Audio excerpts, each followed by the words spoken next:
사람들이 세상을 떠나면서 남기는 말을 우리는 유언이다 그렇게 얘기하죠. 어떤 분은 자식들을 불러놓고 자기 재산 정리합니다. 자, 첫째 아들에게는 논마지기, 둘째 아들에게는 밭과 또는 산, 딸들에게는 어떤 것들이라는 유언을 남기고 세상을 떠나기도 합니다. 그런가 하면 철인 소크라테스는 우리는 이제 떠나야 될 때가 왔다. 나는 죽으러 가고 여러분들은 살러 간다. 누가 과연 행복할 것인가? 그것은 오직 하나님만이 아실 것이다. 그리고 독배를 마시고 죽었죠. 공산주의 이론을 만들어낸 칼 막스는 죽음을 앞두고 그의 하녀에게 그런 말을 했다 그러죠. 하녀가 묻습니다. 선생님, 마지막 유언의 말씀을 주시면 제가 잘 기억했다가 남겨드리겠습니다. 그 하녀에게 칼 막스가 남긴 말은 제발 좀 나를 혼자 내버려두고 나가주게, 그런 말을 했다는 거예요. 큰 문호였던 괴테라고 하는 분은 말하기를 창문을 열어다오, 그리고 세상을 떠났습니다. 예수님께서는 십자가에 돌아가실 때 가상칠언 하시죠? 그리고 그 가상칠언 가운데 한마디의 말씀이 다 이루었다 하는 말씀입니다. 하나님께서 말씀하신 일들을 이루셨다. 그런 고백을 하시고 하나님 품에 안기우셨습니다. 우리가 잘 알고 있는 마틴 루터 킹 목사님은 그의 마지막 설교에서 이런 말을 했습니다. 만일 여러분이 내 삶의 마지막 날 나와 함께 있을 수 있다고 하면 저의 장례식을 절대로 길게 치르지 마십시오. 내가 노벨 평화상 받은 이야기를 더 이상 말하지 마십시오.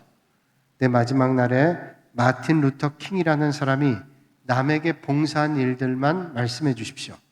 굶주린 자들에게 먹을 것을 주려고 노력했다는 것, 헐벗은 사람들에게 입을 것을 주려고 노력했다는 것, 옥에 갇힌 사람들을 돌봐주려고 노력했다는 것만을 남겨주십시오. 다른 것들은 더 이상 필요가 없습니다. 그의 마지막 유언과 같은 말이죠. 여러분이라면 과연 어떤 말을 남기고 싶으신지요? 바울은 빌립보 교회를 향하여 편지를 끝내려고 하면서 그 마음속에 있던 것들을 다시 한번 권면하고 있습니다. 오늘 빌립보 4장 1절의 말씀이죠. 그러므로 나의 사랑하고 사모하는 형제들, 나의 기쁨이요 면류관 아닌 사랑하는 자들아, 이와 같이 주 안에 서라 말씀합니다. 빌립보 교회 성도들 향해서 주 안에 서라 이렇게 말씀해요. 그러면 그 마지막 순간에 왜 바울은 주 안에 서라고 말씀을 했을까요? 베드로 사도는 말씀하기를 대적 마귀가 우는 사자와 같이 두루 다니며 삼킬 자를 찾는다고 말씀했어요. 그러니까 대적 마귀가 우는 사자와 같이 두루 다니는 이 세상에서 우리가 주님 안에 서지 않으면 힘들다고 하는 것을 말씀해 주시는 거죠. 마귀는 항상 우리의 신앙을 흔들려고 틈을 봅니다. 어떤 때는 발악을 해요. 어떻게 하면 우리를 넘어뜨릴까 발악을 합니다. 인류의 조상 하와에게 마귀가 찾아와서 유혹할 때 제일 먼저 한 일이 뭐냐면 하나님의 말씀에 대해서 불만을 갖게 하고 의심을 갖게 하는 것입니다. 하나님의 말씀해 주었는데도 하와는 그 말씀을 중요하게 생각하지 못하도록 마귀가 유혹하고 왜곡하는 것입니다. 신학자들 해석하기를 왜 하와가 마귀 유혹에 빠졌는지, 그리고 마귀가 왜 아담에게 아니고 하와에게 먼저 유혹했는지 말하죠. 하나님의 말씀을 하나님께서 아담에게 전달할 때 그 시간 하와가 없었다는 겁니다. 그러니까 하나님 말씀을 아담을 통해서 전해 들었어요. 직접 듣질 못했습니다. 말씀의 중요성과 꼭 마음속에 되새겨야 될 것들을 소홀히 할 수 있는 가능성이 훨씬 많다는 거죠. 그래서 하나님의 말씀을 분명하게 믿고 듣지를 못했기 때문에 마귀의 유혹에 쉽게 넘어갈 수 있었다는 겁니다. 하나님의 말씀에 확신이 없을 때 우리는 시험에 들기 쉽습니다. 마귀는 하와에게 하나님이 참으로 너에게 동산 모든 나무의 열매를 먹지 말라고 말씀하시더냐라고 물었습니다. 그때 하와가 대답하기를 동산 나무의 열매를 우리가 먹을 수 있으나 동산 중앙에 있는 나무의 열매는 하나님 말씀에 너희는 먹지도 말고 만지도 말라 너희가 죽을까 하노라 라고 대답을 하죠. 마귀는 얼마나 비상한지 그 하와의 말 속에 하나님의 말씀에 대한 불만이 있는 걸 알았습니다. 하나님께서 먹지 말라 말씀했는데 먹지도 말고 만지도 말라는 말을 부과하는 건 뭐냐면 불만이에요. 하나님 말씀에 대한 불만입니다. 하나님께서 그 선악과를 따먹으면 정령 죽겠다고 말씀했는데 하와는 말하기를 죽을까 하노라 라고 의문점을 남깁니다. 마귀는 그걸 놓치지 않았습니다. 여러분, 어떤 사람이 시험에 들까요? 하나님 말씀에 대한 불만, 하나님 말씀에 대한 불신, 이게 싹트기 시작하면 시험이 옵니다. 마귀가 뭐라고 했습니까? 너희가 절대로 죽지 않을 거야. 결코 죽지 않아요. 심각한 얘기입니다. 하나님께서 선악과를 따먹지 마라. 먹으면 절대로 죽을 거다라고 말씀했는데 결코 죽지 아니하리라. 이제는 더 나아가서 하나님 말씀을 정면으로 반대합니다. 하나님은 죽는다고 했는데 마귀는 절대로 죽지 않는다라고 말하는 거예요. 그 마귀의 말을 듣고 보니까 하와의 마음이 어떤 마음 듭니까? 정말로 선악과의 열매를 보니까 먹음직도 하고 보암직도 하고 지혜롭게 할 만큼 탐스럽기도 한 나무인지라 여자가 그 열매를 따먹었다고 성경은 말씀합니다. 여러분, 우리의 신앙이 왜 흔들릴까요? 하나님 말씀에 굳게 서지 못하기 때문입니다. 확신이 없는 사람은 언제나 흔들립니다. 마귀가 하는 일은 우리의 믿음을 흔드는 일입니다. 그래서 하나님 말씀이 우리 안에 뿌리를 잡지 못하도록 자꾸 흔드는 겁니다. 우리가 운동을 하거나 일하다가 발목이 삐었을 때 어떻게 해야 될까요? 발목이 삐었을 때 좋은 방법은 그 열이 많이 나기 때문에 냉찜질을 해주는 겁니다. 그리고 주의해야 될 것은 발목을 많이 사용하지 않는 겁니다. 의사분들이 얘기하죠. 발 삐었을 때 운동하라 그러지 않습니다. 좀 쉬세요. 냉찜질 하세요. 내버려 둬야 됩니다. 자꾸 일하면 안 됩니다. 우리가 시험 당할 때 어떻게 할까요? 시험 당할 때 가장 좋은 방법은 하나님의 말씀 앞으로 하나님 앞에 기도하는 자리로 찬양하는 자리로 나가야 돼요. 근데 그런 말 하잖아요. 어떤 분들 얘기하기를 아유 나는 시험 들어서 기도가 안 돼요. 찬송이 안 돼요. 말씀도 안 들어와요. 그러면 참 안타깝죠? 그러면 최소한 어떻게 해야 될까요? 그러면 가만히 있어요. 이건 적극적 방법은 아닙니다. 그런데 시험이 올 때 되도록이면 입을 닫고 가만히 있는 게 좋은 방법. 시험 당한 사람이 사람 만나면 어떻게 하는지 아세요? 불평하고 불만하기 시작하고 하나님 말씀 왜곡합니다. 불평과 불만을 쏟아놓기 시작하면 시험이 사라지는 게 아니라 더 깊은 시험에 빠집니다. 발목이 조금 삐었는데 나중에는 발을 자르게 될 정도로 손상을 입게 되는 것과 똑같습니다. 그러므로 사랑하는 여러분, 어떤 환경과 조건에도 흔들리지 않는 믿음을 갖기 위해서 하나님 말씀 앞에 든든하게 서실 수 있기를 바랍니다. 그러지 않으면 시험이 와요. 혹시 시험이 온다면 하나님 말씀 앞으로 기도의 자리로 가야 돼요. 그렇게 못한다면 가만히 있는 거예요. 주님의 은혜를 구해야죠. 우리가 하나님의 자녀요, 주님의 제자가 되었다 할지라도 마귀의 세력이 너무 강하기 때문에 시험이 들기도 하고 그래서 넘어지기도 합니다. 그러나 바울은 말하죠. 거꾸러뜨림을 당하여도 망하지 아니하고 그런 말씀. 거꾸러뜨림을 당해요. 근데 망하지 않는다. 거꾸러뜨림을 당한다는 건 뭐 넘어지는 겁니다. 그래도 망하지 않는데요. 그 말은 뭐냐면 그 거꾸러뜨림을 때로는 우리가 당할 수도 있지만 그게 끝이 아니고 일어설 수 있다는 거예요. 영어 성경에는 이렇게 얘기하고 있습니다. 거꾸러뜨림을 당한다는 말을 낙다운이라고 얘기해요. 낙다운. 그러기 상태입니다. 낙다운 당한다는 거예요. 우리가 권투하다가 낙다운 당할 때 있죠. 그러나 낙다운 당했다 그래서 그 한 번, 두 번이 KO로 끝나지 않습니다. 일어나면 돼요. 홍수환 선수가 옛날에 카라스케 선수를 만났을 때 몇 번 넘어졌어요. 근데 네 번째 일어나서 넘어뜨렸잖아요. 낙다운 될 때도 있습니다. 그러나 낙아웃 되지 않으면 돼요. KO가 되지 않으면 된다는 거예요. 우리가 이 세상 살아갈 동안 하나님이 우리와 함께 하신다고 하지만 때로는 마귀 때문에 넘어지기도 하고 쓰러지기도 하고 무너지는 어려움을 만날 때도 있습니다. 그러나 아주 자빠지거나 넘어지지 않습니다. 하나님의 은혜 가운데 우리가 있다고 하면 하나님의 은혜가 우리를 붙잡는 거죠. 그러면 어떻게 그런 환경 가운데 넘어지지 않고 자빠지지 않고 완전히 KO되지 않고 하나님의 은혜 가운데 있을 수 있을까요? 그 비결은 하나님의 손에 붙잡히는 거예요. 우리가 시험 와서 하나님 손 놓을 때 있죠. 하나님의 은혜의 손을 우리가 붙잡히기만 한다면, 하나님께서 우리를 붙잡아 주신다면 그 시험에도 우리는 일어날 수 있다고 하는 것입니다. 오늘도 이 아침에 어떤 시험과 어려움이 있다 할지라도 하나님의 은혜를 삼아하셔서 하나님의 손에 붙잡히시는 여러분들이 되시기를 바랍니다. 오래전에 경찰견 훈련 받는 걸 봤습니다. 경찰견은 가장 중요한 게 뭐냐? 복종하는 훈련입니다. 경찰견 아주 싸납고 무섭죠. 그런데 복종하지 않으면 아무 소용이 없습니다. 범인을 잡을 때, 뭔가 발견할 때 쏜살같이 달려갑니다. 달려가기만 하고 복종하지 않는다면 무슨 소용이 있어요? 복종 훈련을 반복을 합니다. 개가 좋아하는 음식을 바닥에 놓습니다. 그러면 쏜살같이 달려와서 그 음식을 물죠. 그러면 훈련자는 그 음식을 치웁니다. 뺐습니다. 못 먹게 합니다. 몇 번이고 반복합니다.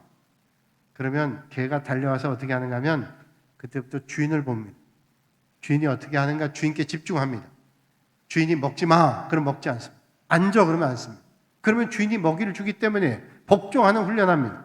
반복을 합니다. 그러면 그 다음부터는 개는 고기를 쳐다보는 게 아니라, 음식을 쳐다보는 게 아니라 훈련하는 그 사람을 쳐다봐요. 우리가 신앙생활할 때 마찬가지죠. 마귀가 때로는 떡을 던집니다. 마귀가 때로는 명예를 던집니다. 권세를 던집니다. 세상의 자랑거리를 우리 앞에 던집니다. 우리는 뭣도 모르고 우리 눈앞에 있는 마귀가 던진 것을 먹기 위해 쫓아갑니다. 그러면 틀림없이 마귀의 시험에 빠져요. 그때 우리가 어떻게 해야 하나님의 은혜 앞에 붙잡힐까요? 달려가서 하나님을 바라봐야 돼요. 주님 바라봐야 됩니다. 어떤 순간에도 주님께서 어떤 말씀을 하시는가, 어떻게 주님께서 우리에게 명령하시는가, 주의 말씀에, 주님 앞에 집중해요. 그래서 바울은 빌립보 교회 성도들 향해서 말씀하는 겁니다. 주 안에 서라. 어떤 삶의 자리에 있다 할지라도 주님 안에 서시는 여러분들이 되시기를 바랍니다. 그리고 오늘 본문 2절에 말씀하죠. 내가 유오디아를 권하고 순두개를 권하노니 주 안에서 같은 마음을 품으라. 자, 유오디아 순두개에 대한 말씀을 하면서 같은 마음을 품으라는 말은 우리는 이렇게 주장할 수 있어요. 유오디아 순두개가 같은 마음이 아니었구나 라고 하는 거죠. 빌립보 교회는 초대교회 가운데 아주 모범적인 교회였습니다. 많은 교회가 있는데 빌립보 교회는 참 좋은 교회였습니다. 여러분, 좋은 교회가 문제가 없나요? 좋은 교회도 문제가 있습니다. 왜 문제가 있을까요? 사람이 완전하지 않기 때문에 그래요. 완전하지 않은 성도들이 모여있을 때 문제가 생기기 마련이에요. 좋은 사람도 있고 조금 덜 좋은 사람도 있고, 믿음이 있는 사람이 있고 믿음이 좀 없는 사람도 있어요. 성격이 모난 사람도 있고 부드러운 사람이 있고 급한 사람이 있고 덜한 사람이 있잖아요. 문제가 있긴 마련이에요. 이 빌립보 교회에 유오디아 순두개라는 여인이 있는데 아마도 교회에 영향력을 많이 끼치는 그런 여인 같습니다. 말하자면 지도급 여인이죠. 교회 권사님쯤 됐던지 모르겠어요. 그런 여인들이었습니다. 근데 바울은 유오디아에게 권하고 순두개를 권하노니 주 안에서 같은 마음을 품으라 이렇게 말씀했습니다. 어떤 내용 때문이라고 성경은 말씀하지 않아요. 그저 권했어요, 바울이. 많은 신학자들이 추정하기를 아마도 이 두 사람은 불협화음이 있었던 것 같다, 갈등이 있었던 것 같다라고 추정을 해요. 그렇죠. 불협화음, 갈등 있을 수 있어요. 좋은 관계에 있던 사람도 어떤 때는 말 한마디에 상처받기도 하고 오해가 쌓이게 되면 아파하기도 합니다. 근데 이게 오래됐던 것 같아요. 불협화음이 있었던 것 같습니다. 사람이 다 다르기 때문이죠. 하나님은 사람을 다 똑같이 만들지 않았습니다. 어떤 사람의 성품은 이렇고 어떤 사람의 모습은 이렇고 다르게 만들었어요. 싸우라고 다르니까 서로 다르다는 걸 주장하라고 만드셨나요? 그렇지 않습니다.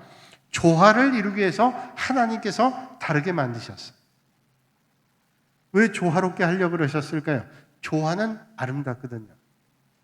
요즘에 산을 보면요, 참 하나님께서 얼마나 아름답게 창조하셨는지, 푸른 나무도 있지만 좀 짙은 나무도 있고요, 밝은 나무도 있고 진한 나무도 있고, 하나님께서 얼마나 오묘하게 만드는지 몰라요. 또 그런 나무들이 가을 되면요 단풍이 돼가지고 얼마나 아름다운지 하나님의 손길이 아니고는 도저히 할 수 없어요. 하늘을 봐요. 요즘에 하늘이 또 요즘에 특별히 파랗습니다. 참 감사하다 그런 생각이 돼요. 만약에 똑같은 파란 색깔, 똑같은 푸른 색깔이면 얼마나 지루하겠어요. 조화, 참 아름다운 겁니다. 그런데 조화는 같은 것이 아닙니다. 같아지는 게 아닙니다. 조화는 같아지기 위해서 타협하는 것도 아니에요. 그래, 내가 양보하고 네가 양보해서 그래서 같아지자, 이거 아닙니다. 나는 내 색깔을 내고 너는 네 색깔을 내는데 다투지 않아요. 그러면서 하모니를 이루는 거, 이게 조화입니다. 각자의 색깔을 내는데 전혀 불협화음이 없습니다. 오히려 그 모습들이 아름답게 조화되는 거, 참 이게 중요한 거예요. 이걸 뭐 설명하려고 한다면 교향악단 설명하면 가장 좋을 것 같아요. 교향악단에는 여러 가지 악기가 있습니다. 호른도 있고 북도 있고 심벌제도 있고 첼로도 있고 바이올린도 있고 또 클라리넷도 있고 뭐 여러 악기가 있습니다. 악기마다 음색이 다르고 소리가 다 다릅니다. 연주자의 기량도 다릅니다. 제1바이올린, 제2바이올린 다 있단 말이에요. 다른 음색, 다른 기량, 여러 가지 악기가 지휘자의 지휘에 따라서 조화를 이루죠. 그 하모니. 다른 색깔, 다른 음색, 다른 악기를 다루는데도 조화를 이룰 때 얼마나 아름다운지 몰라요. 조화는 그래서 다양성과 통일성을 잘 어우러지게 하는, 다 똑같지 않은데도 아주 다양해요. 그러면서도 모나지 않습니다. 통일성을 이루게 되는 겁니다. 사람의 신체도 하나님께서 얼마나 참 아름답게 만드셨는지요. 얼굴 하나만 봐도 얼마나 조화로운지 몰라요. 사람이 눈 2개, 코 하나, 입 하나, 귀 2개 있잖아요. 조화롭게. 여러분, 코가 눈자리에 붙었다고 생각해 보세요. 얼마나 힘들겠어요. 하나님께서 그 뭐 조금 사람이 편차는 있기도 하지만 그러나 다 적절하게 하나님께서 붙여주셔가지고 조화롭습니다. 다 이쁜 것도 아니고 어떤 사람은 더 이쁘고 어떤 사람은 덜 이쁘기도 해요. 또 어떤 사람은 좀 덜 이쁘긴 하지만 아주 매력이 있어요. 하나님께서 조화롭게 만들었어요. 귀는 듣는 것이죠. 입은 말하는 것이죠. 먹기도 하죠. 코는 냄새를 맡죠. 눈은 보지요. 여러 가지 기능 가지고 있습니다. 이 기능이 다 필요하단 말이에요. 입으로 말할 때 귀가 딴전 부리거나 음식 먹을 때 코와 눈이 협력하지 않는다면 조화는 깨질 거예요. 내가 뭐 입인데 내가 눈으로 봐주니까 먹잖아요. 그런데 입이 먹기만 하니까 눈이 화가 난다고 보는 일을 멈춰보세요. 그러다면 아마 먹는 거 힘들 거예요. 먹는 게 어디로 가야 될지, 어떤 걸 먹어야 될지 몰라요. 조화를 이루어요. 지난 주간에 여러분들 대신방 기도 제목을 가지고 또 기도 부탁한 분들 기도를 가지고 또 교회 여러 가지 기도를 가지고 이제 기도 주간에 기도는 갔습니다. 늘 가던 것이 경기도 가평에 필그림 하우스였는데 서울 경기 지역에 이제 코로나가 심해져 가지고 격상이 됐기 때문에 예약했던 것들이 몇 번 캔슬됐어요. 그래서 이제 여수에 갔습니다. 여수에 애양원이라고 하는 데 있는데 이 애양원에 병원이 있고 교회가 있고 또 여러 가지 시설들이 있습니다. 그 애양원에 예약해서 갔습니다. 그 애양원에 예약해서 갔는데 그 애양원 숙소에 도착했더니 그냥 문이 열려 있어요. 그 관리하는 분에게 전화했더니 목사님 오셨냐 그러면서 그 열쇠는 로비에 있으니까 가져가서 문 여시고 들어가셔서 마음껏 이용하시고 가실 때 전화만 주시면 된다는. 이게 2층으로 된 건물인데 가만 보니까 거기에 있는 사람이 아무도 없어요. 우리 부부밖에 없어요. 그 방이 꽤 많이 있는데 2층 건물인데 아무도 없어요. 관리하는 사람도 없어요. 그냥 문 따고 들어가서 이용하시고 갈 때 연락하시라. 뭐 편한 것도 있죠. 그런데 그 건물이 옛날에 한센시병 환자들이요. 나환자들을 치료하던 병동을 개보수해서 만든 그런 시설입니다.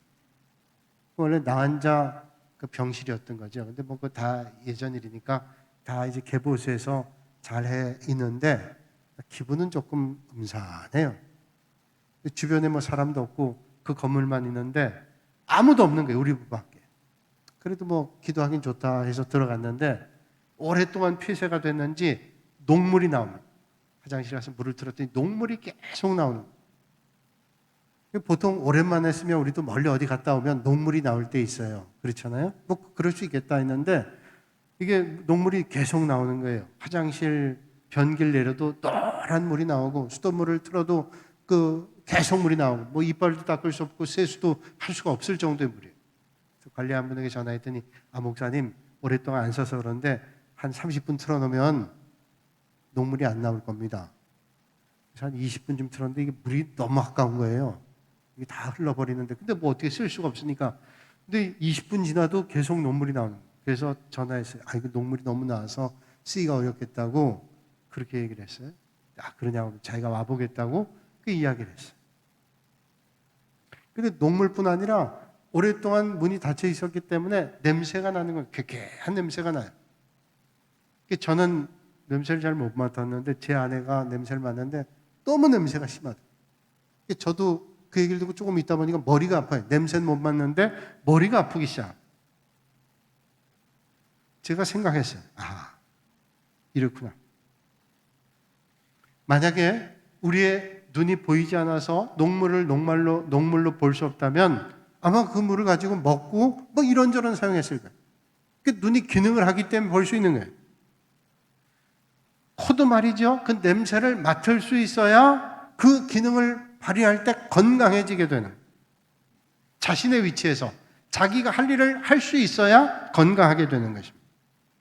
우리 교회도 마찬가지죠.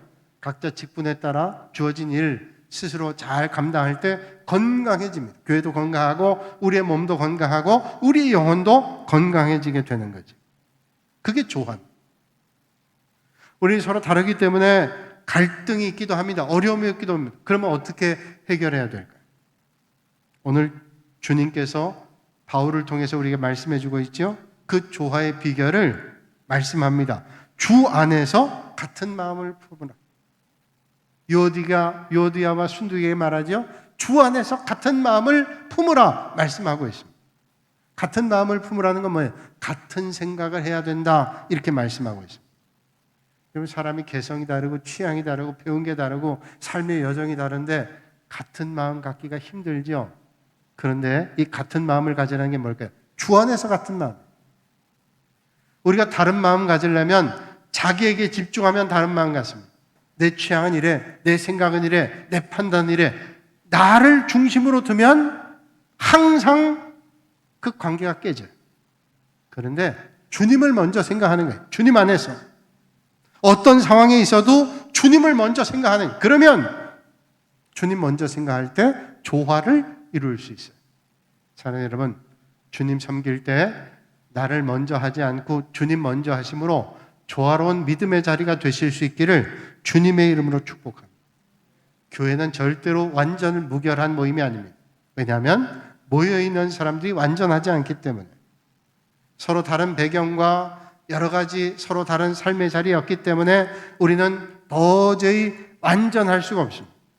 그래서 의견의 불일치도 있을 수 있습니다. 언젠가 그런 일이 있었죠. 스펄전 목사님에게 한 젊은이가 찾아와서 그런 말을 했다 그러죠. 목사님, 저 교회 다니다 상처를 많이 받았습니다. 그러니 좀 좋은 교회, 완전한 교회를 제게 좀 소개해 주십시오.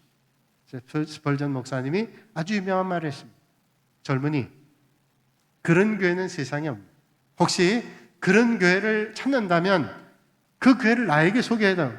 나도 그 교회 가고 싶다. 그런 교회는 세상에 없어. 그런데 혹시 그런 교회가 있다 한다 그러면 젊은이는 절대로 그 교회 가면 안 돼. 젊은이가 그 교회 가는 순간 그 교회의 완전성은 깨어질 것이기 때문에 세상에 완전한 교회는 없다는 거예요. 교회는 갈등이 있고 부조화가 있을 수 있어요. 그러니 뭐 어쩔 수 없다. 그게 아니죠.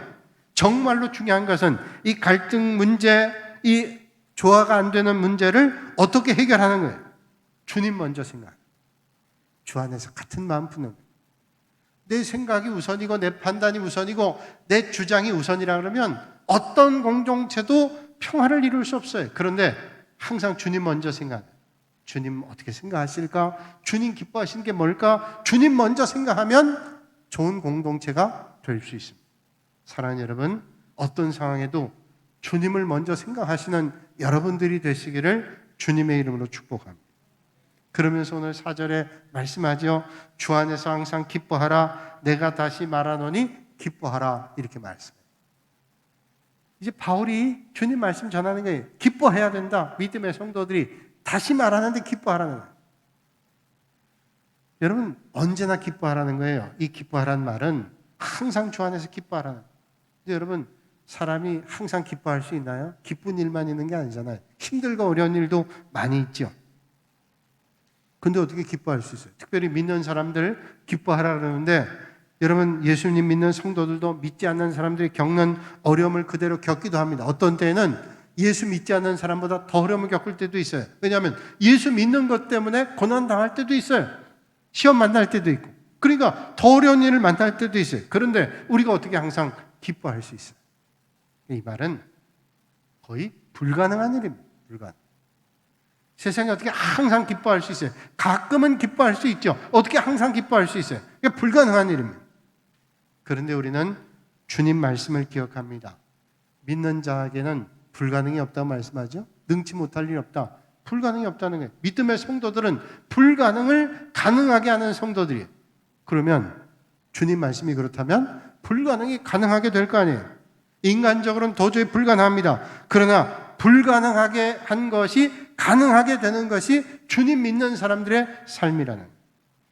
여러분, 오늘도 이 아침에 딴 건 몰라도 이건 안 돼 라고 생각하는 게 있다면 하나님의 능력의 손길 안에서 가능하게 될 것을 믿으시길 바랍니다. 믿으세요. 여러분, 기도 제목 나눌 때 어떤 분들은 그런 기도 제목, 이건 도저히 불가능할 거지만 하나님께서 하시면 될 줄로 믿습니다. 기도 부탁. 그래요. 우리의 생각과 판단은 도저히 불가능해도 하나님이 하시면 불가능한 게 어디 있어요? 하나님을 믿는 믿음의 백성들이 하나님 뜻 안에 설 때 불가능이 어디 있습니까? 인도의 성자라고 하는 마더 테레사 수녀가 인도의 캘카타에서 많은 고아들 돌봤어요. 수천 명 되는 고아를 돌봤어요. 매 순간 그 고아들을 돌볼 수 있었던 것은 하나님의 은혜였다 그래요. 돈 많은 사람도 아니에요. 하나님께서 누군가를 통해서 그 어려운 사람들 돕게 하셨어요. 너무 많은 고아가 와서 고아원을 지게 됐습니다. 이제 고아원 줘야 되겠다 선언했어요. 많은 기자들이 왔습니다. 아, 수녀님께 많은 지원이 있었나 보죠? 수녀님 많은 돈을 모아 주셨나 보죠? 고아원을 짓겠다고 하는데 얼마나 돈을 모아 놓으셨습니까? 물었어요. 마더 테레사가 이런 말을 했죠. 주머니를 뒤지면서 3달러를 꺼냈어요. 예, 제 주머니에는 3달러밖에 없습니다. 사람들이 웃었어요. 아니, 3달러 가지고 이 많은 고아들 돌보는 고아원을 짓겠다고 이게 가능한 일입니까? 마더 테레사의 아주 유명한 대답입니다. 이 3달러 제가 가지고 있을 땐 아무것도 아닙니다. 한 끼 밥 먹기도 버거운 돈입니다. 그러나 이 3달러가 주님 손에 있을 때 이 3달러는 하나님의 능력입니다. 여러분, 물고기 2마리, 보리떡 5개, 아무것도 아닌 어린아이의 도시락이에요. 그 물고기 2마리도 큰 물고기도 아닙니다. 애가 먹을 정도니 그 빵도 큰 것도 아닙니다. 그러나 주님 손에 들려질 때 5,000명이 먹고도 12광주리가 남았다고 성경은 말씀하고 있습니다. 여러분, 주님께서 함께 하시는 걸 믿는 거죠. 하나님께서 함께 하시면 불가능이 없다라고 하는 거예요. 그렇기 때문에 오늘 바울이 말씀합니다. 주 안에서 항상 기뻐하라. 그냥 기뻐 못해요. 주님 안에 있을 때 기뻐할 수 있어요. 오늘도 이 아침에 주님 안에 서서 주님 안에 항상 기뻐하시는 여러분들의 삶이 되시기를 주님의 이름으로 축원합니다. 그리고 끝으로 말하죠. 우리 믿음의 성도들이 관용해서 이 관용을 세상 사람들이 보게 하라는 5절에 말씀합니다. 너희 관용을 모든 사람에게 알게 하라. 주께서 가까우시니. 관용해래요. 왜 관용해야 되냐? 주님께서 오실 때가 됐어요. 그러니 관용해야 돼요. 관용이 뭘까요? 관용은 배려하는 거예요. 다른 사람 동정하는 겁니다. 이해하는 겁니다. 납득하는 겁니다. 그렇게 살라는 거예요. 너무 빡빡하고 힘들고 날카롭고 예민하게 아니라 하나님의 말씀 따라 사는 사람들은 관용하고 용납하고 배려하고 그렇게 살아요. 우리가 부족해서 참 힘든 일이에요. 그러나 주님이 다가오십니다. 그러니까 그렇게 살아야 된다. 강문호 목사님이란 분이 계신데 이분이 일본에서 붕해를 몇 번 하셨는데 그 교회에서 붕해를 했어요. 도쿄였던 교회입니다. 그리고 이제 붕해하고 나서 담임 목사님이 이 강사인 강문호 목사님 모시고 식사를 하게 됐습니다. 식사를 하는데 그 동경에 있는 교회 여자 집사님이 식사 자리에 오더니 담임 목사님에게 아주 무례하게 그런 말을 하더라고요. 아주 당돌하게 여집사님이 와서 뭐 앞뒤 다 잘라먹고 그런 얘기를 하더래요. 나는 목사님이 도저히 이해가 안 가요. 그런 얘기를 하더라고요. 지금 다른 자리도 아닙니다. 붕해 강사 목사님 오신 그 자리에 식사 대접하는데 이 집사가 언제 와가지고 당돌하게 나는 목사님이 도저히 이해가 안 간다고 얘기를 하는 거예요. 분위기가 이상해. 또 이 강사 목사님은 생각이 아니 지금 이게 강사 대접한 자리인데 아주 불쾌한 겁니다. 이 여집사는 도대체 어디 있다 온 사람인데 이렇게 무례한가? 그런 생각이 들었어요. 이 담임 목사님 그 얘기를 가만 듣더니 이런 얘기를 하더라고요. 이 목사님도 궁금했어요. 어떤 얘기를 할지, 어떤 것 때문에 이런지 궁금한 마음도 들었어요. 이 담임 목사님이 이런 얘기를 하더라고요. 집사님, 이해가 안 되면 다음 해가 안 와. 이해해. 그러더래요. 농담이죠. 이해가 안 가면 다음 해가 안 와. 그러니까 이해해야지. 그 얘기를 하니까 아주 심각했던 분위기가 조금 느슨해졌어. 그냥 겸연쩍게 다 웃었어. 그 이해가 안 가야 했던 그 집사도 웃었어. 여러분 어떤 때는 이해가 안 갈 때 있어요.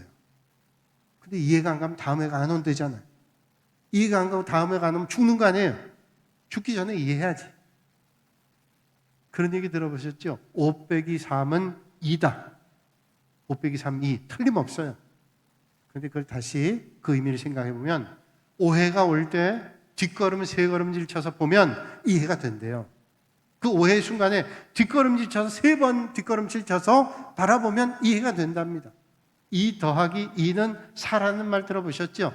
이해하고 또 이해하면 사랑할 수도 있대요. 여러분 도저히 납득 안 가. 세상에 납득 안 되는 일이 얼마나 많아요.